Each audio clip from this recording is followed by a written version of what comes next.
आज के इस वीडियो लेक्चर में हम लोग डिस्कस करेंगे कि हम किस तरीके से एक सी का प्रोग्राम इम्प्लीमेंट करते हैं। इससे प्रीवियस वीडियो लेक्चर्स में हमने देखा था कि सिंटेक्स क्या होते हैं, कीवर्ड्स क्या होते हैं। लेक्चर में हम डिस्कस करेंगे कि हम उनका इम्प्लीमेंटेशन कैसे करते हैं। उसके लिए मैंने यहाँ पे एक प्लेटफॉर्म यूज़ किया है C++। इसके लिए हमने सबसे पहला स्टेप करना है कि हमें इसकी पहली फाइल में जाके न्यू और सोर्स फाइल ओपन करनी है। उसके लिए शॉर्टकट यूज़ कर सकते हैं Ctrl+N, या फिर हम यहाँ पे से भी इसे ओपन कर सकते हैं। तो फर्स्ट स्टेप जो हम इसमें करते हैं वो है #include stdio.h। तो ये क्या है? ये है हमारी हेडर फाइल। ये हेडर फाइल हम क्यों यूज़ करते हैं? एक्चुअली हम कुछ प्री डिफाइंड फंक्शंस या ऑलरेडी कहीं ना कहीं डिफाइन होते हैं, तो वो उनकी डेफिनेशन ऑलरेडी वहाँ लिखी होती है, बस हम उन्हें यूज़ करते हैं। तो जो हम बेसिक हेडर फाइल यूज़ करते हैं, एक तो होती है हमारी stdio.h। इसका मीनिंग है स्टैंडर्ड इनपुट आउटपुट। और ये जो मैंने डबल स्लैश से लिखा है ये है कमेंट। ये नॉन एग्जीक्यूटेबल पार्ट होता है। कोड्स हम अपनी कोडिंग में लिखते हैं, ये इसलिए लिखते हैं कि जब हम बाद में उस कोड को देखें तो हम इजीली समझ पाएँ कि हमने इस कोड में किया क्या है, ना कि हम उसके एक एक इंस्ट्रक्शन को दोबारा रीड करें। हम एक वहाँ पे नोट लिख लेते हैं। तो उन नोट्स के लिए हम क्या यूज़ करते हैं? कमेंट। ये सिंगल लाइन कमेंट है। अगर हमें मल्टीपल लाइन यूज़ करने होते हैं तो उसके लिए हम यूज़ करते हैं this backward, then asterisk, then जो भी हमें लिखना है वो, then again asterisk and slash. तो ये है मल्टीपल लाइंस के लिए, और ये डबल स्लैश है, ये है हमारा सिंगल लाइन कमेंट के लिए। देन जो सेकेंड हेडर फाइल हम यूज़ करते हैं कंसोल इनपुट आउटपुट, यानी कि conio.h। इस include then angle bracket and then stdio या conio, इसको हम डिटेल में अलग वीडियो में डिस्कस करेंगे। इस फर्स्ट स्टेप हम इसमें करते हैं वो होता है मेन। ठीक, तो ये है हमारा सबसे बेसिक प्रोग्राम। अगर मैं इसे एग्जीक्यूट करूं तो ये भी इजीली एग्जीक्यूट होगा। एग्जीक्यूट करने के लिए मैं यहाँ पे मेन्यू बार में या तो एग्जीक्यूट में जाके कंपाइल के लिए क्लिक कर सकती हूँ और देन रन। फर्स्ट हमें पहले से कंपाइल करना पड़ेगा, देन उसके बाद हम इसे रन करेंगे। कंपाइल करने के लिए हम क्या करेंगे? F9। तो और फिर ये हमसे सेव करने के लिए पूछेगा। हम इसे first C program then save. तो यहाँ पे हमारे पास ये आया है कंपाइलेशन रिजल्ट, एरर 0 वार्निंग 0, यानी कि ये कम्प्लीटली कंपाइल हो चुका है। अब हम इसे एग्जीक्यूट कर सकते हैं। एग्जीक्यूट करने के लिए हम F10 का यूज़ कर सकते हैं। तो ये देखिए इसने हमें कोई आउटपुट नहीं शो किया है। क्यों नहीं किया है? क्योंकि हमने इस मेन के अंदर अभी कुछ नहीं किया है, पर हमने इसका सिंटेक्स बिल्कुल करेक्ट लिखा है, इसलिए ये एग्जीक्यूट हुआ। कि मेन क्या है? मेन एक्चुअली एक फंक्शन है जो किसी भी प्रोग्राम का एंट्री पॉइंट होता है। ये थ्रू हमारा एग्जीक्यूशन स्टार्ट होता है। मशीन को इंस्ट्रक्शन देना शुरू करते हैं। तो ये तो हमारा सबसे पहला प्रोग्राम है, तो इसमें हम ज़्यादा कॉम्प्लेक्स उसमें नहीं जाते हैं। यहाँ पे हम सिंपल एक मैसेज लिखते हैं हाय, और हम वो यूज़र को डिस्प्ले कराते हैं। तो उसके लिए हम यूज़ करते हैं printf फंक्शन। ये printf फंक्शन स्क्रीन पे जो भी हम इसके इन्वर्टेड कॉमास में, यहाँ पे डबल इन्वर्टेड कॉमास में जो भी हम लिखेंगे उसे स्क्रीन पे प्रिंट कराता है। टाइप किया हाय और then bracket close and then semicolon. ये है इसका सिंटेक्स, बेसिक सिंटेक्स। ये सेमीकोलन क्या बताता है? कि हमारी एक इंस्ट्रक्शन यहाँ पे टर्मिनेट हो गई है। अब ये मैसेज प्रिंट कराने के लिए हम पहले क्या करेंगे? इसे कंपाइल। कंपाइल का आउटपुट आया no error no warning, then execute. तो यहाँ पे हमारा आउटपुट डिस्प्ले हो रहा है। देन प्रिंट कराना चाहते हैं बेसिक मंत्र। तो बेसिक मंत्र प्रिंट कराने के लिए अगेन हमें कंपाइल करना पड़ेगा F9, then F10 for execution. अब यहाँ पे देखिए कि हमने अलग अलग लाइन पे लिखा था हाई एंड बेसिक मंत्र। तो इसे हमें यहाँ पे कैसे दिया उसने? सेम एक ही लाइन पे। तो इन्हें अगर हमें अलग अलग लाइन पे यूज़ करना है तो जहाँ पे हम चाहते हैं कि नेक्स्ट स्टेटमेंट हमारा नेक्स्ट लाइन पे आए उसके आगे हम क्या यूज़ करते हैं, /n लाइन के लिए। तो again F9 for compilation, then F10 for,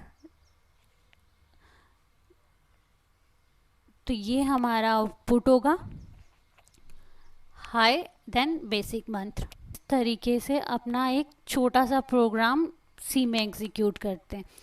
यहाँ पे हमने लिया मेन एक्चुअली में क्या है, हमारा एक फंक्शन है जो हमारा एंट्री पॉइंट होता है प्रोग्रामिंग का। किसी भी प्रोग्रामिंग में मेन होना मस्ट है।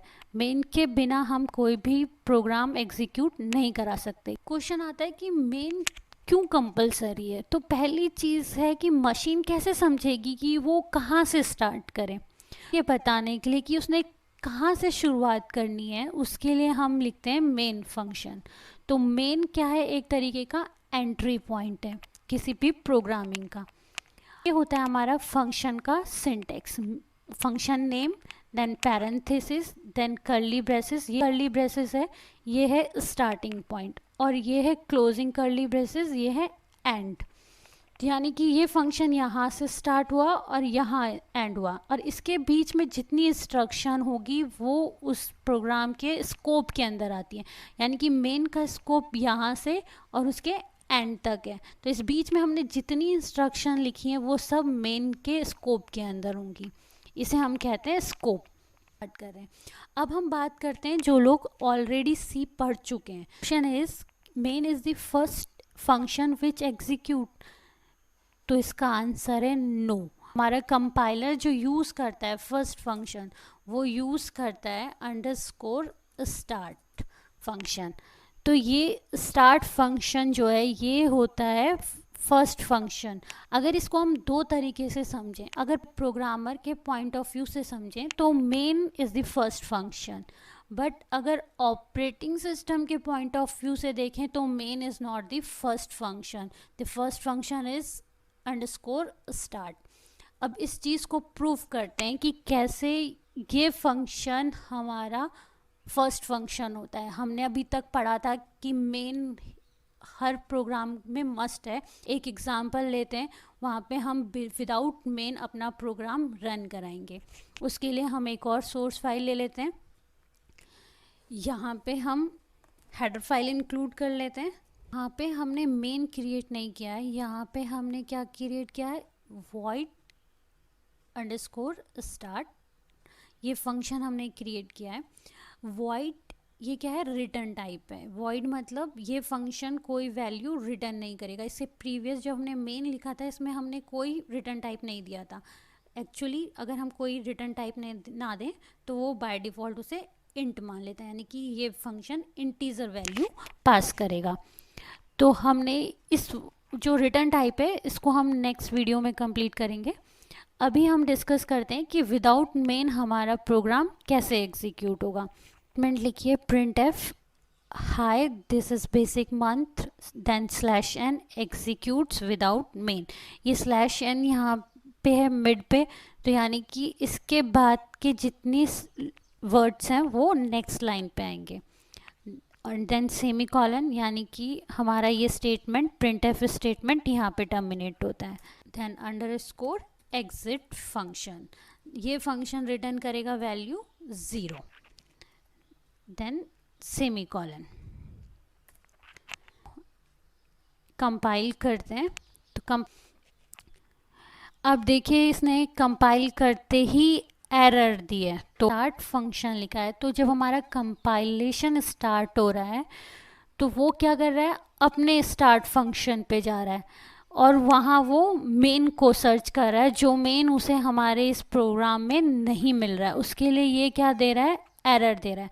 तो इस करेक्शन के लिए हम यहाँ पे टूल्स में जाके कंपाइलर ऑप्शन में जाके ये एक कमेंट ऐड कर देते हैं, add the following command when calling the compiler. Compiler को कॉल करते हुए हमने ये कमांड यहाँ पे लिखी है नो स्टार्ट फाइल्स।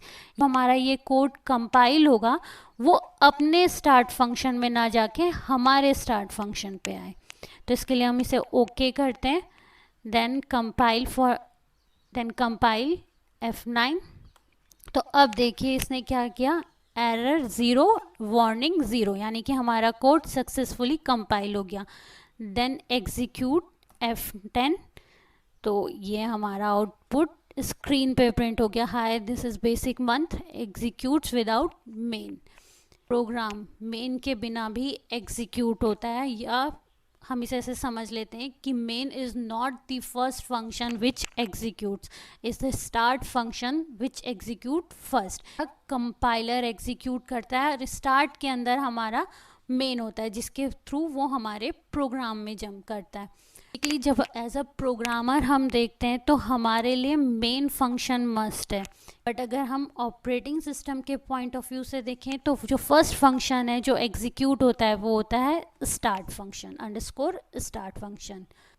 इसी तरीके के नए कॉन्सेप्ट के लिए इस सीरीज़ के साथ बने रहिएगा। Thank you.